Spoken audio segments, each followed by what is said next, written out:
When I was a kid, I always had a fascination with art. Like most children, I love to draw, I love to paint, and I love to color, and I even attempted to make my own Big Bird and Cookie Monster out of Play-Doh. Seriously, I thought I could make them by hand and bind their limbs together and everything with toothpicks and then just stick them in the freezer and I would keep them forever. Imagine my sadness finding out that did not work. My enjoyment of the arts and crafts transferred over into animation, of course. Like most kids, I really loved cartoons. The idea of taking that same art that I would draw and bringing it to life on the television always piqued my interest. One of the great things about having children is that I sort of get to hang on to those memories. Even better, I still get to appreciate and watch cartoons, both old and new, because my kids like a lot of the same stuff that I did. Although to be fair, I still watch anime from time to time, and I've been getting them into some of that as well. They absolutely love My Hero Academia. So when I did the opening to the Dan Schneider video, a lot of you shared some of that nostalgia with me, and it was suggested that maybe I take a stroll down memory lane and share some of my favorite cartoons with you guys that I watched when I was growing up. This isn't going to be a tier list or a best of, so if your favorite old cartoons aren't mentioned, relax. And yes, there are going to be some animations that I didn't really care for. I'm a bit bizarre when it comes to comics and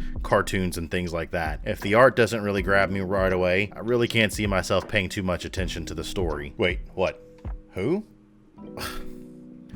Alright, I guess I got a couple of friends who got some things they'd like to say. 4, 3, 2, 1. Yeah, so I'm just going to include myself with these awesome group of people and just hope that I have some sort of input. I'm Drew. I go by Drew Bagle. Not that that matters. It's not like any of you know who I am. But we're talking about cartoon nostalgia, and I feel like I would like to have some sort of amount of input when it comes to this. That's because growing up, I watched a lot of cartoons, mainly 90s cartoons, and granted, I was born in 98, so I didn't grow up watching them as each episode came out, but I watched a lot of reruns. So nonetheless, I still watched a lot of 90s cartoons, so I feel like I have some sort of a nostalgia feeling for them as well. When it comes to so many shows like Samurai Jack, The Wild Thornberrys, Rugrats, X-Men, Spider-Man the Animated Series, Batman Beyond, Freakazoid, Invader Zim, The Grim Adventures of Billy and Mandy, Codename Kids Next Door, Chalk Zone, Cat Dog, Foster's Homes for Imaginary Friends, The Fairly Odd Parents, Jimmy Neutron, Hey Arnold, The Powerpuff Girls, In My Life as a Teenage Robot. Wait, where was I going with this? That's right. So the point is, I grew up watching a lot of cartoons that I feel like a lot of people have nostalgia for. Granted, there's some that I didn't just list, but there's a list of shows that I can go down, and that's just way too much time. But there's one in particular that I would like to talk about, it being one of my favorite shows out of all of those. And that show is Rocket Power. Rocket Power was created by the same group of people that made Rugrats, All Grown Up, and As Told by Ginger. And Rocket Power is one of my favorite shows, including Rugrats and All Grown Up. The show aired August 16th, 1999, and continued for 4 seasons before coming to an end on July 30th, 2004. The show revolved around 4 friends, Otto, Reggie, Twister, and Sam. They played extreme sports like skateboarding, snowboarding, rollerblading, hockey, and just about any real extreme sport I guess they could squeeze into that show. And they all hung out at the Shore Shack that was ran by their father, Ray Rocket and Tito. The show holds so much substance to it that there's certain things that I still to this day do because of the show. I mean, one of the biggest things being a handshake where you just wiggle your fingers out and call it woogity woogity, and I fucking do that constantly till this day. I mean, I do it with my nephew, and the kid's 4 years old and he doesn't even know what the show is, but I still do it nonetheless. I think the thing that made me love the show so much, aside from the storytelling or anything like that, was the fact that it was kids having fun and doing these sports that they enjoyed, and it's something that I felt like I enjoyed too. I grew up wanting to be capable of playing sports. Granted, I'm clumsy as hell, but at the same time, skateboarding and just about any other sport was something that I enjoyed doing. So watching the show and seeing these kids do that exact thing and become professionals at it at such a young age was awesome, and it was something that I always look forward to watching. The show also had reoccurring characters. For instance, Ray was Otto and Reggie's father, and Tito was his best friend, and they both ran the Shore Shack together as mentioned before. The other characters were also Twister's older brother, which was Otto's rival. His name was Lars. Lars was the bully to all of the kids in the community throughout the show. Something so nice to mention about the show is that Lars was the bully. He still showed compassion for his brother, and I thought that was awesome. Mainly due to the fact that I feel like a lot of shows would just have some character that's meant to be the annoying character or the character that you hate. But even with you wanting to hate Lars, there's certain moments, like for instance, one episode where Twister decides to run a prank on Lars. Lars shows compassion, and he shows that he actually cares and loves for his brother, aside from being his bully to all of his group of friends. And I feel like that's such a nice, neat little trick to include within a show like that. You gotta believe me, I would never want anything bad to happen to Twister. Bad? You mean... He's my little brother. I mean, just because it's more fun to be mean to him than it is to be nice, doesn't mean I don't care about him. I guess I never realized how much I... Oh, why don't you give me a big hug? Gotcha! Besides the animation style choice between Rugrats All Grown Up, The Wild Thornberrys, and As Told by Ginger with Rocket Power, they all tell different stories. The animation style is the same. A lot of people think it's weird. I find it okay. And that's the thing when it comes to art forms like this. Whatever animation style you choose, as long as it makes sense to the story that you're telling, then it's fine.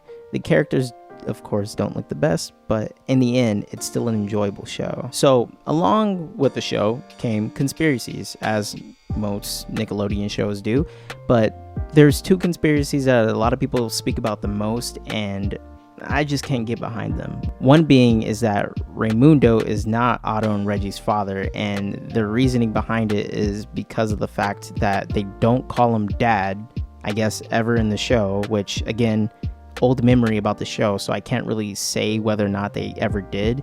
And the other one is skin complexion, which already then, skin complexion doesn't, like, there's nothing much to go on, just I don't even think that needs to be explained. And the other thing is, with the show, Raimundo and Tito and all of those characters are actually pretty laid back, so it kind of makes sense for them to like to be called by their first names by his kids. And a lot of people are speculating that Tito is the father. I don't fucking know. It doesn't make sense. I don't really want to There's one more show I'd like to throw in as like an honorable mention, and that's The Adventures of Jimmy Neutron. One of the best things about the show that I enjoyed the most was that Jimmy Neutron was just a kid, but he was a boy genius. I mean, that's the entire show. That's one of the most amazing things about it, is like being me as a kid and loving tech and IT and just wanting to create robots and all of that, and seeing a show where there's a kid that does exactly that and have his imagination just roam free. I thought that was awesome, and that's something that I really just enjoyed about the show. Just like Rocket Power, I was able to escape through it. Imagine that I was able to play these sports that these kids were playing, or imagine that I was able to build these robots that this other kid was building, and I think that's awesome. Even though Rocket Power and Jimmy Neutron aren't necessarily 90s cartoons, I still feel like I have a crazy amount of nostalgia for them, just because I really enjoyed both shows, and I watched them as a kid, and I had to watch them on reruns as well, because again, I was only like 3 years old when both these shows came out, so I was growing up and watching them, but at the same time, I still have crazy nostalgia for them both, and I'm pretty sure I could sit back and rewatch them and somewhat enjoy them. Now, I can go on and on about Rocket Power and Jimmy Neutron, but I'm interrupting Goon's flow, and I've already taken up enough time, so it's time to throw this back to him and let him finish his little video that he decided to work on. Hopefully I was able to kind of, I guess, introduce people to the show Rocket Power, because a lot of people actually have never seen it, or at least never heard of it, or at least they've come across it before, but just never gave it a chance. I suggest you watch it, and you may not enjoy it, but it's worth a watch and worth somewhat of an attempt to see if you will enjoy it. And in particular, one person, Goon, watch it, please. Anyway, thank you, Goon, for giving me a chance to spew my little nonsense out about these two shows. I really appreciate it for giving me this opportunity. Thanks, dude. Love you. But anyway, put me onto some shows, because, you know, you got a big brain for the 90s and all that. In some points, I'm kind of getting goosebumps just from thinking about the shows you could recommend to me. Just don't leave me in the dark. I'm afraid of it. So give me some shows, please, honestly. I hope my audio was good. I hope the kids next door weren't messing it up and making it sound bad at all. With all this online school, recess is insane. And have I dug my own grave yet with these jokes? I'm sorry, what? Is that the Justin Whang? My favorite cartoon growing up was probably G.I. Joe, most specifically G.I. Joe the movie, which I had a VHS tape, and I would watch it pretty much every single day. I think what I liked so much about it was how it took that world of G.I. Joe that was very self-contained and episodic from one episode to the next, and then just added all this extra lore. All of a sudden we have Cobra La, who is this ancient underworld of evilness. We get some backstory to Cobra Commander, who incidentally, I think going back to it, I haven't really thought about this in the past, but looking now, really probably was my first exposure to really unusual body horror. Thinking about how there's a scene where Cobra Commander, spoilers I guess, a scene where they have these spores that they're transformed, they blind Roadblock, and Cobra Commander gets transformed into a snake, and it's a very grotesque for a child's cartoon thing that probably led me down this path where now as an adult I really enjoy stuff like Cronenberg movies. It's just Roadblock and Cobra Commander wandering around the Himalayas with Cobra Commander going, "Hey, what's that?" as he turns more and more into a human snake man. And then Sergeant Slaughter's involved, and to me, like, wrestling and G.I. Joe, those are like my two main things. Then we got G.I. Joe and wrestling together, which is awesome. I remember mailing away, they had a special offer where if you kept all your proof of purchase from G.I. Joe figures, you can mail away and get a special Sergeant Slaughter figure when that came out. And I had enough, so I got that one. That wound up being like one of my favorite G.I. Joe figures. And then ultimately, a lot of people don't remember this because I guess you had to be like really following G.I. Joe to remember this. But then after the movie, Cobra Commander kind of gets this cybernetic metal costume that makes him a man once more, and he gets his comeuppance on Serpentor, turning him back into a snake who just runs off into the woods. But anyway, that's all I gotta say about that. Back to you, Goon. You know what? Why don't we take a moment to hear a little bit from Miss McFly? Hi, Cecil McFly here, friend of the owner of this channel, Digital Goon. I was asked to talk about nostalgic stuff, and of course, my first reaction was to talk about none other than my favorite show growing up, Digimon. The original Digimon anime, Digimon Adventure 1, came out in 1999, according to Wikipedia. I can't remember the exact date of when I stumbled upon it. What I do remember is how I discovered it. One day, I was doing my homework on my family's home desktop. The assignment was to write a paragraph on how to tie shoes.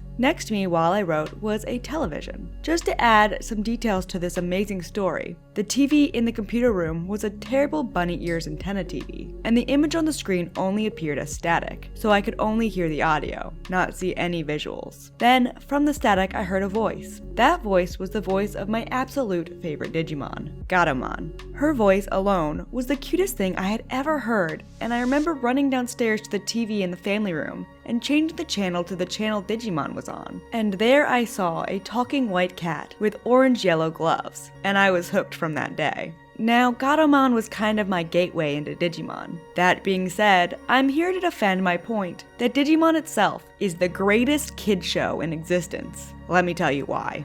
I've watched every single series of Digimon, sans the newish one called Applemon, which I'm going to watch eventually, but let's focus on the original.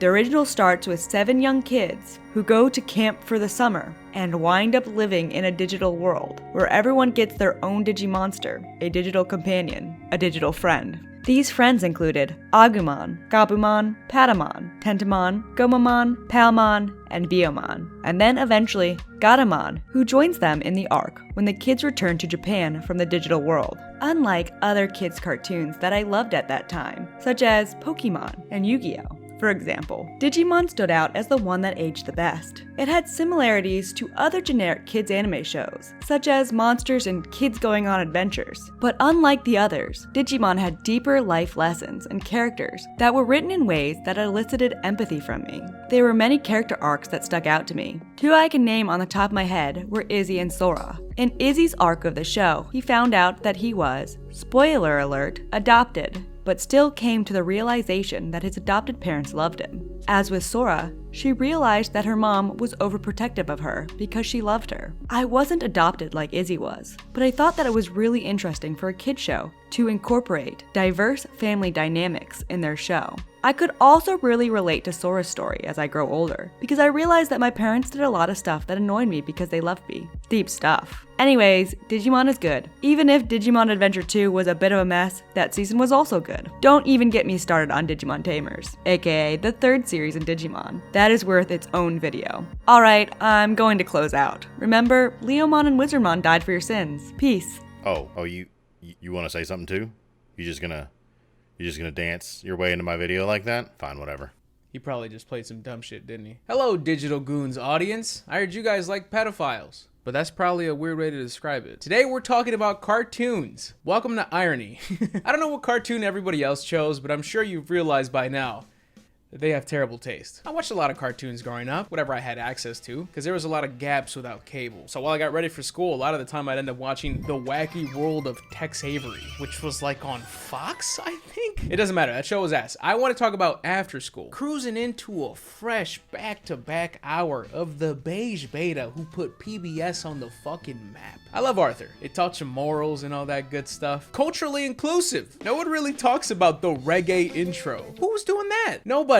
Except this dweeby Aardvark Moose. Arthur was great because the cast was great. The cast was goated. Obviously, you had Arthur, the moral compass, who probably sleeps in that V-neck sweater. Buster, the bunny, who's slow as fuck. Binky, the bully who's angry because he's built like a safe. Muffy, the bitch. Francine, the not yet lesbian. You could probably call her Muffy too, honestly. I have no clue how they Shyamalan Mr. Ratburn being gay, but said nothing about Francine. I guess they're waiting for season 24 to drop that bomb. By the way, if Mr. Ratburn tries to lure in men by dressing like a woman, is that technically a mousetrap? Because I mean, one way or another, there's gonna be a rat pinned down. Brain has a very subtle name. DW is just comedy. Prunella, Antlers, and Sue Ellen definitely meet up on Tuesdays and sacrifice gerbils to Baphomet. Nobody else really matters.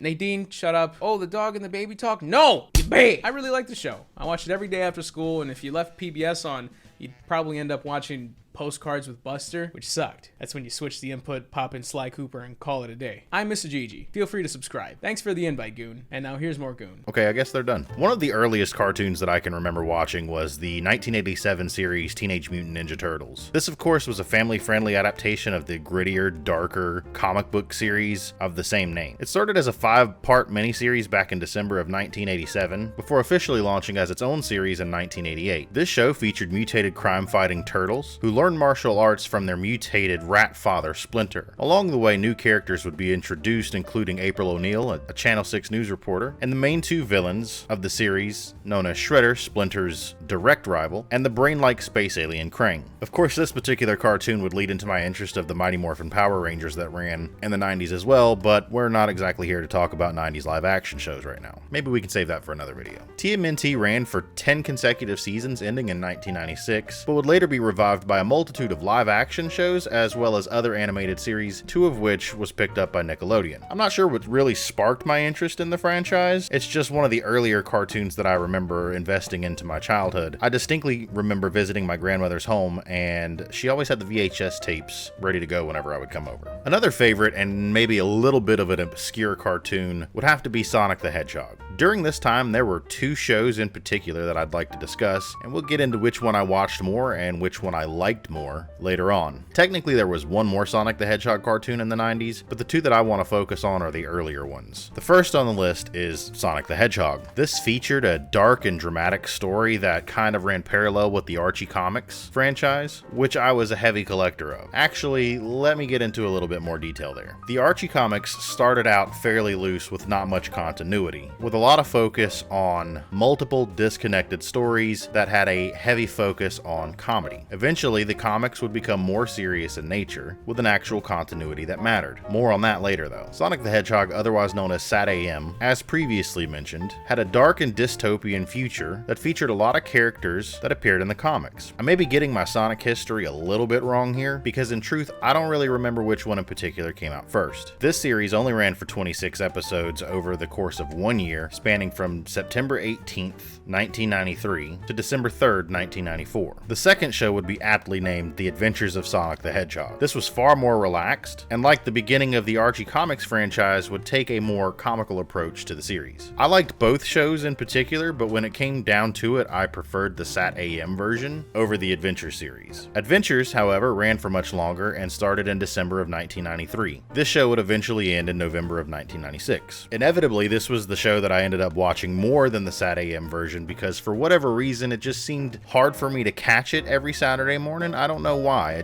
I never really got to invest as much time into the Sat AM version as the Adventures of Sonic the Hedgehog. Truth be told, I liked the art of Sat AM. That's one of the reasons why I liked the show more, but I watched Adventures because it was just more readily available. There was a third series that came out in the late 90s known as Sonic Underground, which I never really got around to watching. This show featured Sonic and his siblings, Sonya and Manic, and I'm going to be honest with you, the theme song is the only thing I really know from this. Come on, you telling me that this isn't catchy? Sonic Underground, Sonic Underground, they made a vow their mother will be found.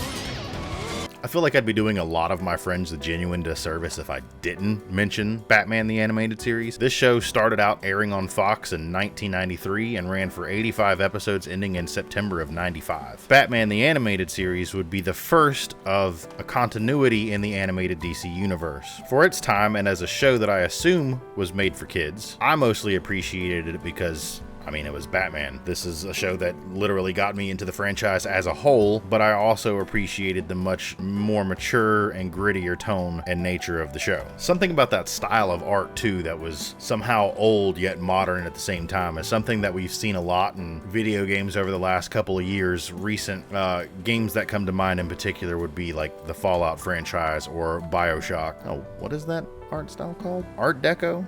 Is that what it is? Dude, ignorant.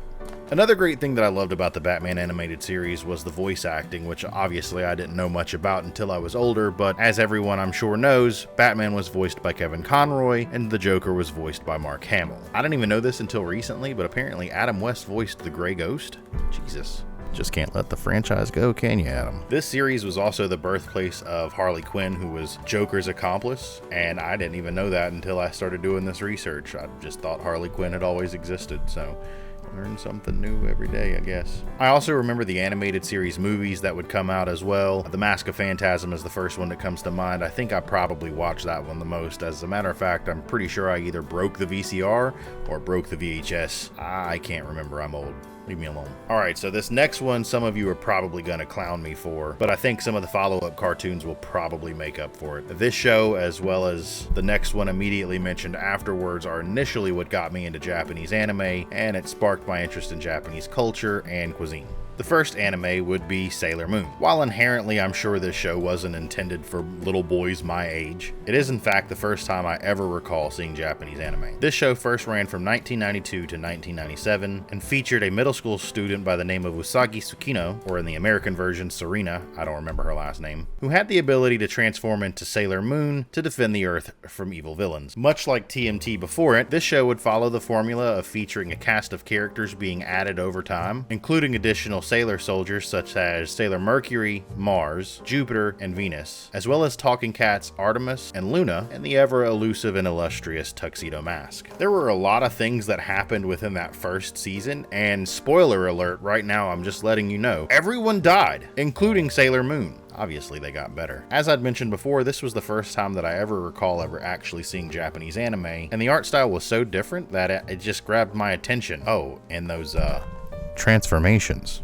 To balance it out, the next anime that I remember watching in the 90s was Ronin Warriors. This show aired in Japan in 1988 and ended in 1989 with a total of 39 episodes. It would later be adapted to American television in 1995, and much like Sailor Moon, this show would feature 5 warriors who serve to protect Earth from the demon lord Talpa. Oh, and of course his 4 demon warlords. The 5 warriors, Ryo, Kento, Sage, Sai, and Rowan, all represented some form of a virtue as well as an element. As mentioned before, these would all be met with their obvious dark counterparts: Talpa, Anubis, Kale, Deus, and Sekhmet. A little bit of a sad and side note here, when I was a kid, I actually had all of the figurines that released in North America. I remember specifically going on weekends to Walmart nearby and picking them up. They had these little spring action joints that you could use to make the figurines combat each other, and they all had these armor pieces, and Rio in particular, if you collected all of the 5 Ronin Warriors, you would get the armor of Wildfire.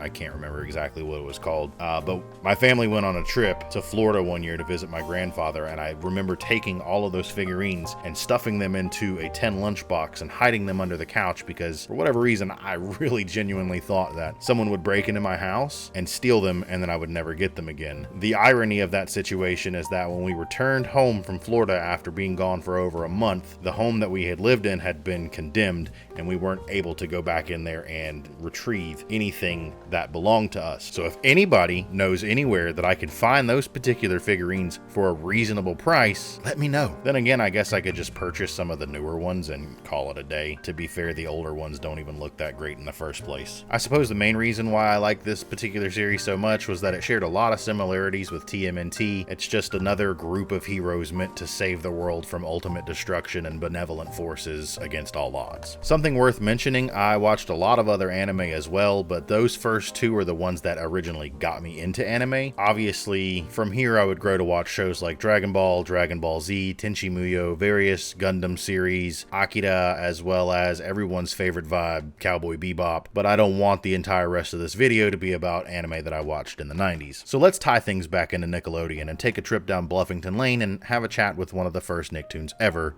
Doug. Airing on Nickelodeon in August of 1991, it ran for 52 episodes and concluded in 1994. Sorry, the Disney run of Doug that ran from 96 to 99 doesn't count, and even Jim Jenkins didn't care much about it. Each one of these episodes would be presented to us as a journal entry that was narrated by Doug through his memory and his imagination, while tackling topics like bullying, relationships, and friendships. I guess the reason why Doug was so important to me was because of its imaginative nature, and it just overall felt relatable even though I was only maybe 6 or 7 at the time. This was originally intended to be a kid's book, but after Jenkins' many attempts to get it published, it was bought out by Nickelodeon and launched ahead of the next animation on my list, Rugrats. Rugrats aired the same exact day as Doug in 1991. This show featured a cast of imaginative characters named Tommy, Chucky, Phil, and Lil, who would break out of their playpen and get into trouble inside of their imaginations that would later be shown to us as just regular real-world events. I remember, much like Doug when I was a kid, I used to love when they would run the double features and run episodes back to back, and I really hated when episodes would end. The original run of Rugrats would actually end in 2004, but it would later be followed up by a sequel title known as All Grown Up, which ran until 2008, but by this point I was honestly a little bit too old to watch Rugrats anymore, or at least I was too disinterested in the series. It feels like a bit of a cop-out to say that I appreciated Rugrats for the same exact reason that I liked the Doug animation, but I really liked how the show was approached, layering imagination over real world items and bringing those things to life and seeing things through the eyes of what these children thought that they were seeing. It was just overall a fun show to watch. As a little bit of a side note here, Ren and Stimpy aired on the same exact day, but I don't want to get into too many details specifically about Ren and Stimpy because I do have something planned for another video at another point in time that specifically focuses around that cartoon and John Kricfalusi, the original creator of that franchise. Other shows that I would like to mention that I really appreciated from Nickelodeon back in this era would be Ah Real Monsters, Rocko's Modern Life,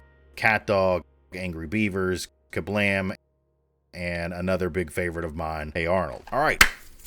Let's move on to Cartoon Network. Now, Cartoon Network ended up becoming one of my ultimate favorite networks, hand over fist, and I think a lot of that reason is because for the most part it was literally cartoons all the time. This was something that I really loved, and I was very much into art as a child, as I mentioned at the beginning of this video, so I literally kept this channel on almost all the time. Now, a lot of the shows that I'm going to mention in this particular section were shows that I appreciated when I was the ages of 11 to 13, most of which I'll be approaching as they came out and when I watched them. First up, we have Dexter's Laboratory, or as I called it, Dexter's Lab. This show ran from 96 until 99 and focused heavily on a boy genius who had a secret lab hidden within the confines of his bedroom. Dexter was under constant siege or attack by his much older sister Dee Dee, who would manage to invade his laboratory frequently and thwart any experiment that Dexter would conduct with the power of her, let's just say, lack of intelligence. This cartoon would also showcase Dexter's rival Mandark, who was madly in love with Dexter's sister Dee Dee, as well as many episodes focused around Dexter's lab experiment and pet monkey, who was secretly a superhero, as well as the Justice Friends, which was a clear parody of the Justice League or the Avengers. The series was originally intended to end in 1999 with creator Genndy Tartakovsky leaving to work on Samurai Jack. However, it was revived in 2001 and then ended in 2003. This revival was headed by Chris Savino and a team which made changes to the character designs as well as just a general art design change. One of the reasons I appreciated this show as a kid was because I grew up as an only child, so I never really got to experience the dynamic of siblings and their rivalries and pretty much anything that came with that. Not to mention the show had a super secret super agent monkey. The next animation on my list would be the third cartoon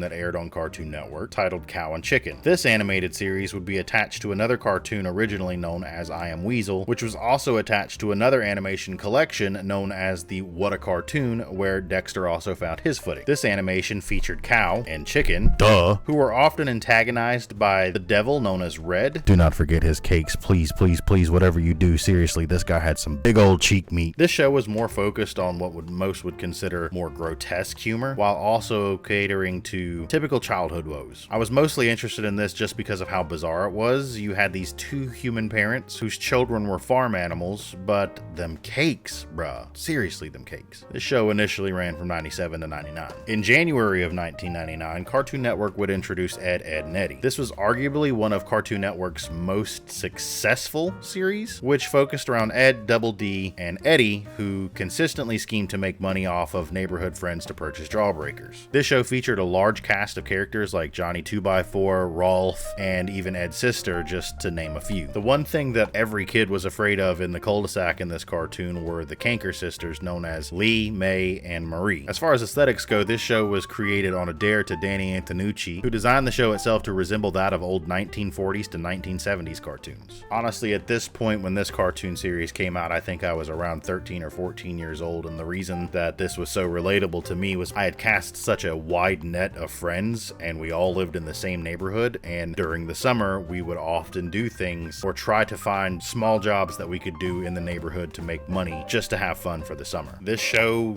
basically goes up there with Doug for me as one of my all-time favorites. Okay, so this next one is an absolute favorite of mine, one of my most beloved, and honestly should probably be in almost everyone's catalog. As a fan of horror since my early childhood with what I would consider my classics, this is kind of a no-brainer. I'm talking about Courage the Cowardly Dog. Created by John R. Dilworth, this would be the 8th cartoon that ever aired on the network. Courage was a cute pink little puppy dog who lived with his elderly owners Muriel, a sweet old Scottish woman, and Eustace, the self-centered, hateful farmer. They resided within a town literally known as Nowhere, Kansas. Courage actually first made an earlier appearance in 1996 in the animated short The Chicken from Outer Space, but 3 years later this would be turned into a standalone series that ran from 1999 to 2002. Courage, albeit scared 100% of the time, served as the protector for Muriel and Eustace, often going toe-to-toe with various monsters, demons, zombies, and yeah, even sometimes vampires. Each episode was served as its own story with few rare recurring appearances by characters introduced throughout the show. At its time, Courage the Cowardly Dog would be one of the highest rated shows in Cartoon Network history. This was a show that launched when I was in my teenage years, and even though I had been a horror fan since my childhood, somehow this show still managed to sometimes kind of spook me a little bit. I distinctly remember I would go out of my way to watch it late at night with the lights off. Other shows that I feel like are worth mentioning but I didn't go into detail today would be Samurai Jack, The Grim Adventures of Billy and Mandy, Chowder, The Marvelous Misadventures of Flapjack, Adventure Time, Regular Show, and just so many others that I could talk about. But for Cartoon Network, that's not even where things stopped for me. With the introduction of Toonami, which by the way is literally a meshing of words cartoon and tsunami,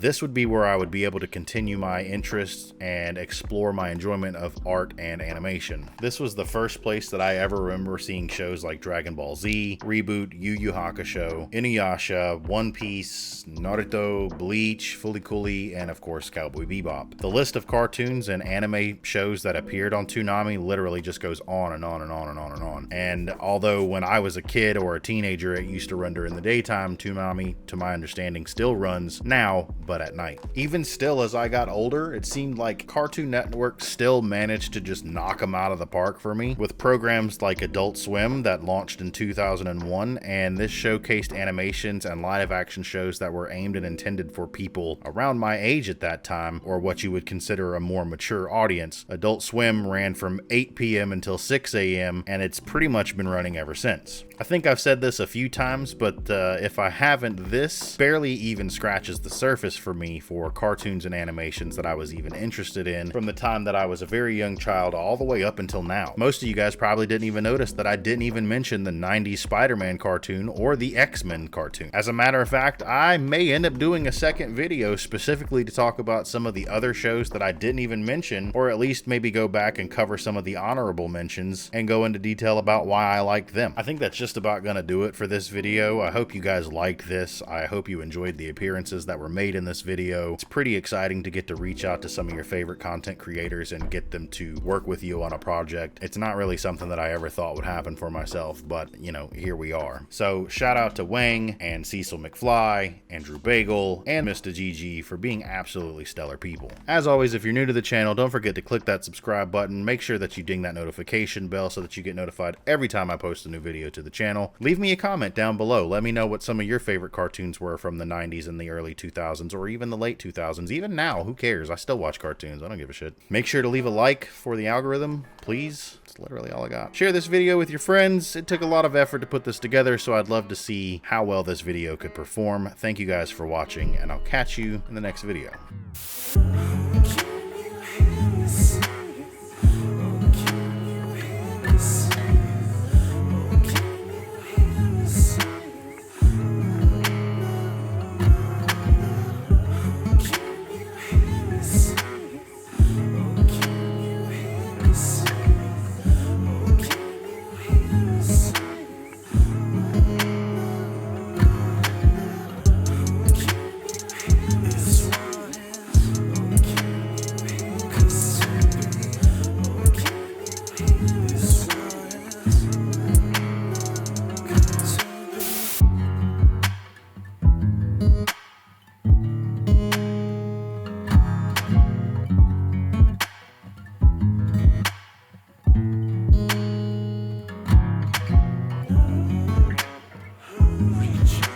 Time.